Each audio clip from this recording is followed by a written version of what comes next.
Hey, this is the big story going on right now. You played in the league. What's your reaction to Andrew Luck at 29, basically saying, hey, these injuries have gotten to me and I'm going to walk away?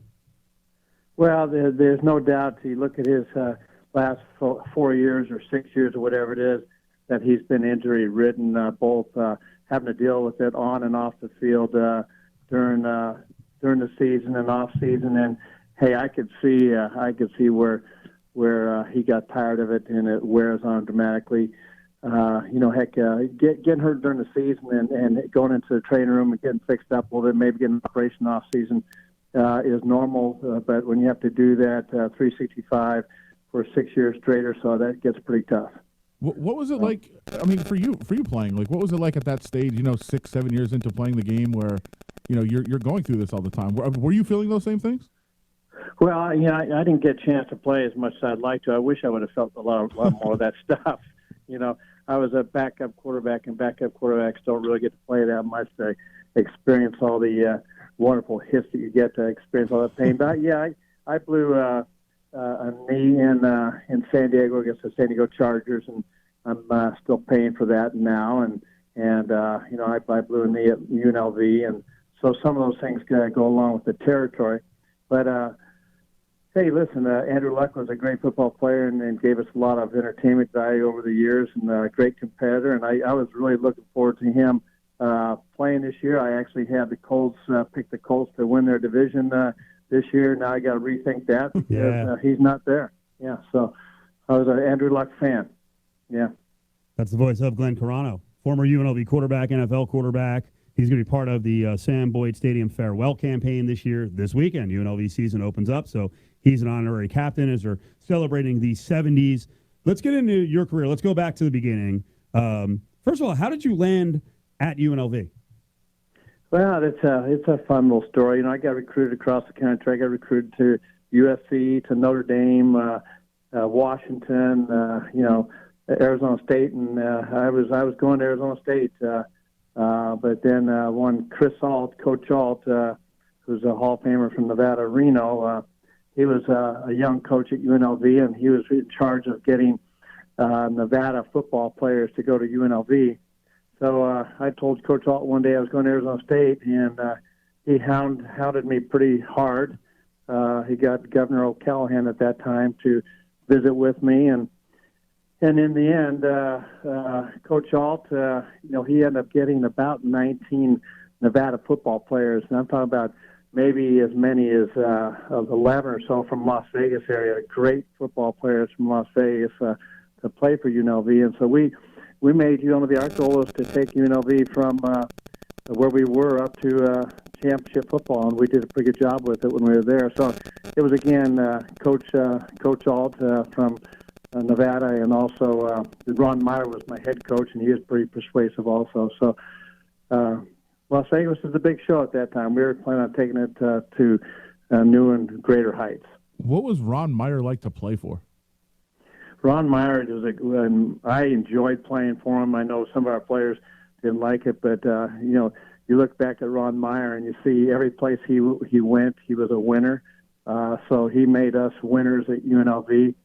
We had our first undefeated season at 12-0, actually 11-0. I mean 11-0 and 1974. So he made us winners. He made us believe like we were winners. We played hard. We worked hard. We played hard. Ron Meyer was he was a great coach to coach coaches, and then he put great coaches around him. We had Larry Kinnan, who went on to play to coach in the NFL, and all of his coaches at UNLV went on to coach someplace else. So we had some great coaches there, and Ron Meyer was, again, another good coach to play for. And then you go to the Cowboys. I mean, I don't know how you couldn't, crack the top of the depth chart there with Roger Staubach and Danny White on the roster. Yeah, no, I was, I always wanted to be a Dallas Cowboy. Growing up, Cowboys were on my radar, and so when I got drafted in the second round in 1977 to go to Dallas, I knew Roger. Roger came out and saw me at Las Vegas when I was a junior in college, and so I got a chance to, look at kind of a idol of mine there, and thinking that I was going to get a chance to play with him was pretty good. But then I ran, and when Roger retired after 3 years, after my third year, I didn't get a chance to compete with Danny White, and Danny White won the position that year, and he went on to the Pro Bowl that year. So now I'm behind a Pro Bowler. So behind a Hall of Famer in Staubach and behind a Pro Bowler in Danny White, that made for not so much playing time for me. Glenn Carano is on Cofield and Company here, ESPN Las Vegas, honorary captain, former UNLV player. He'll be out at Sam Boyd as they begin the season and celebrate each era with each and every home game. You mentioned you didn't get a lot of playing time with the Cowboys, but what was it like being on the Cowboys? I mean, you wanted to go there, but just in terms of the fame and the local fame, the Cowboys they're a big deal now, but they were such a big freaking deal in the late 70s into the early 80s. Yeah, I guess the biggest thing for the Cowboys for me, I was on the inside, so we had such a great work ethic, and we worked hard, and as we worked hard, we made, with my 7 years in Dallas, we made seven playoff seasons, 5 championship football games. That we won 2 of those. We went to 2 Super Bowls and won 1 Super Bowl. So you're right. I get a chance to be part of the fame of Dallas and being America's team. They named America's team when I was there. And so we were, by all intents, a great notarized team across the country. But, there was other teams like that, too. The Pittsburgh Steelers were big. The Jets were big. The Raiders, but to be a Cowboy, the people across the country, they either love you or they hate you. But clearly they had an opinion on you. And it was great playing for the Cowboys. So we wanted to talk about the end of your career, because you should mention your moments in the USFL, because there's some pretty interesting stories playing in the USFL, right?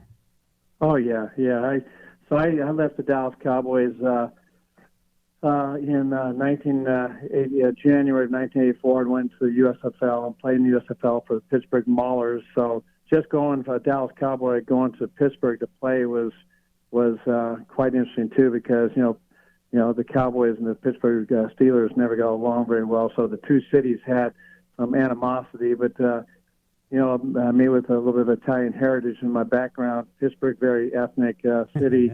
I had a pretty good following in Pittsburgh. I played well.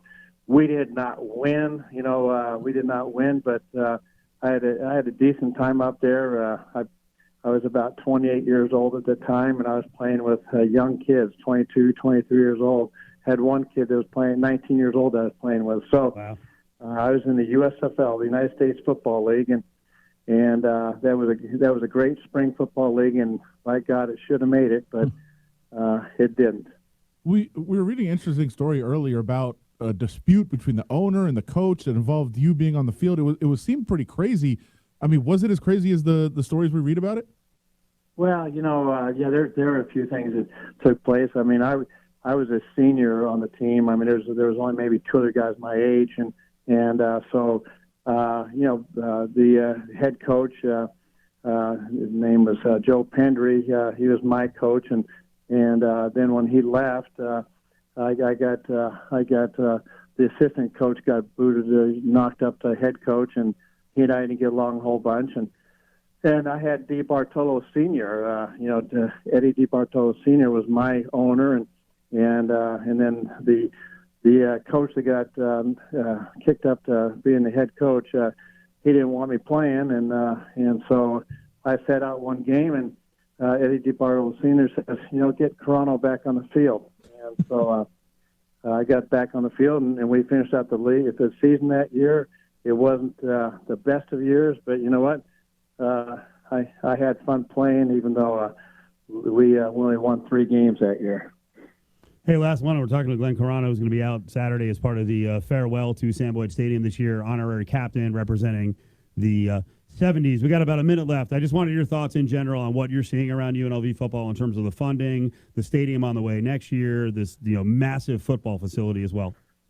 Well, number one, I'm excited about UNLV football with the Allegiant Stadium coming on board. I'm excited about what the Fertittas are doing with the Fertitta football complex. I'm hoping this, all this will help Sanchez get a chance to recruit that much better of an athlete for UNLV. And again, it was always our thought to try to get UNLV to climb to the top like it did in basketball. And so I'm behind UNLV 100% and look forward to seeing the Red Rebels have a great football season. And it starts here this next week. And Ron Meyer challenged the city to come out and back him. And so I hope Sanchez does the same thing. Come out and support the Rebels. They need everybody's help. And again, they're headed towards good areas. That Allegiant Stadium is going to be awesome.